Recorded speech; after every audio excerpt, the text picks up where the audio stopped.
Good morning students, how are you. बेटा आज chapter 13 पाठ 13 ब्राह्मण और तीन ठग, इस चैप्टर की हम रीडिंग कर रहे हैं। तो आप लोग वीडियो देख के रीडिंग करना, उसकी छोटा वीडियो बना के आप लोग ग्रुप में सेंड करना। ओके। पाठ का उद्देश्य है बच्चों को समझाना कि हमेशा हमें अपने बुद्धि और विवेक का उपयोग करना चाहिए, कभी भी दूसरों की बातों में नहीं आना चाहिए। पाठ का सार है, इस कहानी में एक ब्राह्मण है जिसे तीन लोग मिलकर ठग लेते हैं।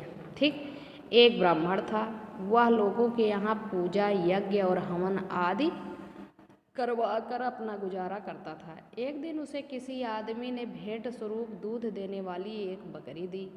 ब्राह्मण बहुत खुश हो गया। वह बकरी को लेकर अपने घर जा रहा था कि रास्ते में सुनसान जगह पर तीन ठगों की नज़र ब्राह्मण और बकरी पर पड़ी। उसमें से एक ने कहा, मैं सोचता हूँ कि इस मोटी ताजी बकरी को किसी तरह हथिया लिया जाए। दूसरे ने कहा, चलो इसे छीन कर भाग चलते हैं, यह मोटू ब्राह्मण हमारा कुछ नहीं बिगाड़ पाएगा।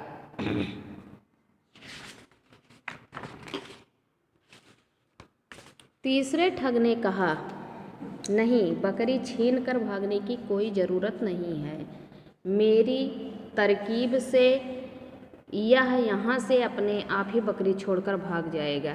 फिर उसने यह तरकीब अपने साथियों को बताई। दोनों ने कहा, तुम्हारी योजना तो बहुत अच्छी है, चलो कोशिश करते हैं। योजना के अनुसार एक ठग ब्राह्मण के सामने पहुँचा और बोला, पंडित जी प्रणाम, आपका यह कुत्ता तो बहुत अच्छा है, क्या यह शिकारी कुत्ता है?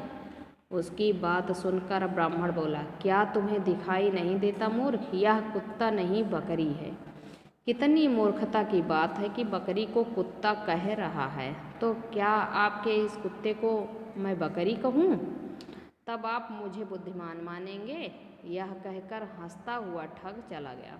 कुछ आगे बढ़ा, तब अब सामने से दूसरा ठग उसके पास आया। उसने ब्राह्मण से कहा, प्रणाम पंडित जी, ताज्जुब है, आपके पास सवारी के लिए इतना मजबूत टट्टू है, फिर भी आप पैदल जा रहे हैं। ब्राह्मण ने कहा, हे भगवान, क्या यह बकरी तुम्हें टट्टू दिखाई दे रही है? ठग ने कहा, मैं तो समझ रहा था कि आप कोई विद्वान ब्राह्मण होंगे, लेकिन आप तो सनकी लगते हैं। सनकी माने क्या होता है? पागल। आपको तो टट्टू और बकरी में कोई फर्क ही नज़र नहीं आता। भगवान आपको सद्बुद्धि दे। यह कहते हुए ठग आगे बढ़ गया। ब्राह्मण ने गौर से बकरी की ओर देखा। यह जानवर बकरी ही है, ऐसा मन ही मन आश्वासन करके वह आगे बढ़ा। जब अब वह शीघ्र घर पहुंच जाना चाहता था, उसने बकरी को अपने कंधे पर लाद लिया और तेज कदमों से चलने लगा। थोड़ी दूर जाने पर तीसरा ठग मिला। उसने कहा, पंडित जी प्रणाम, आपकी तबीयत तो ठीक है, आप इस गधे को अपने कंधे पर रखकर क्यों ले जा रहे हैं? यह सुनकर ब्राह्मण चकरा गया। उसने कहा, क्या बकते हो, यह बकरी है। ठग जोर से हंसा और बोला, क्या जमाना आ गया है, अब पंडित जी को बकरी और गधे में फर्क ही नजर नहीं आता। ब्राह्मण पुनः बोला, क्या सचमुच यह गधा है?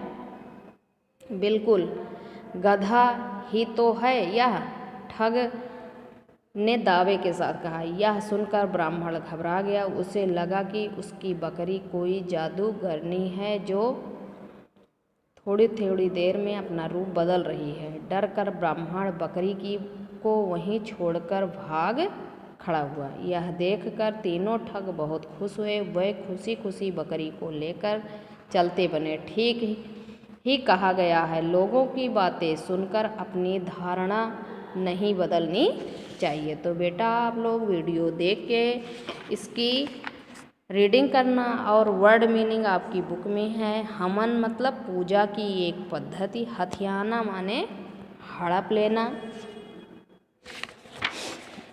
फिर योजना माने होता है तरकीब, ताज्जुब माने हैरान, मूर्खता माने बेवकूफ़ी, शीघ्र मीन्स जल्दी, धारणा माने सोच, फर्क माने अंतर।